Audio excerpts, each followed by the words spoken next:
So welcome. இப்போ அக்கௌண்டன்ஸில் நம்ம பார்க்க போகிறது டிரான்சாக்ஷன். ஸோ பிஸ்னஸில் டிரான்சாக்ஷன் என்ன பாருங்க, கேஷ் டிரான்சாக்ஷன் நடக்கும், bank transaction, credit transaction.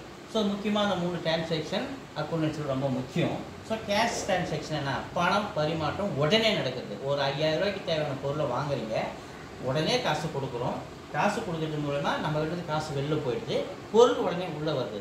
So cash immediately paid, உடனே இமிடியட்லி கேஷ் பெய்டு கொடுத்துரும். அதே நம்ம வந்து பொருளை விற்கும்போது இமிடியேட்டாக கேஷை வாங்கிடுவோம். இதான் என்ன சொல்கிறோம், கேஷ் டிரான்சாக்ஷன். பேங்க் டிரான்சாக்ஷன் என்ன, ஸோ இந்த பிஸ்னஸ் நடவடிக்கையில் பேங்க் இன்வால்வ் ஆகும்.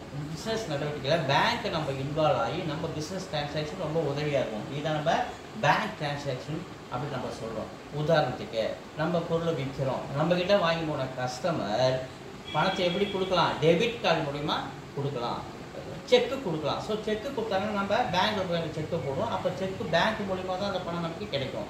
ஸோ அப்போ இது பேங்க் முக்கியமான வேலை பார்க்குது இல்லையா. அப்போ இதெல்லாம் தான் நம்ம பேங்க் டிரான்சாக்ஷன் சொல்கிறோம். ஸோ டெபிட் கார்டு மூலிமா பணம் கொடுக்கலாம் கஸ்டமர், கிரெடிட் கார்டு, அப்புறம் வந்து ஆர்டிஜிஎஸ் மூலிமா நமக்கு அவர் பணத்தை கொடுக்கலாம். ஆர்டிஜிஎஸ் பாருங்கள். அதே மாதிரி வந்து நெஃப்ட், NEFT, நெஃப்ட் மூலிமா பணத்தை நமக்கு அப்படி கொடுக்குறாங்க. ஸோ ஆர்டிஜிஎஸ் பாருங்கள், ரியல் டைம் கிராஸ் செட்டில்மெண்ட், இதுக்கு பேர் ரியல் டைம் கிராஸ் செட்டில்மெண்ட், இதுக்கு பேர்.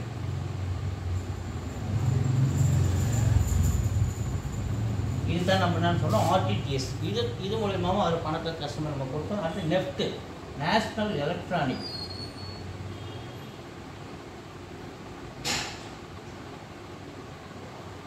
National electronic fund transfer.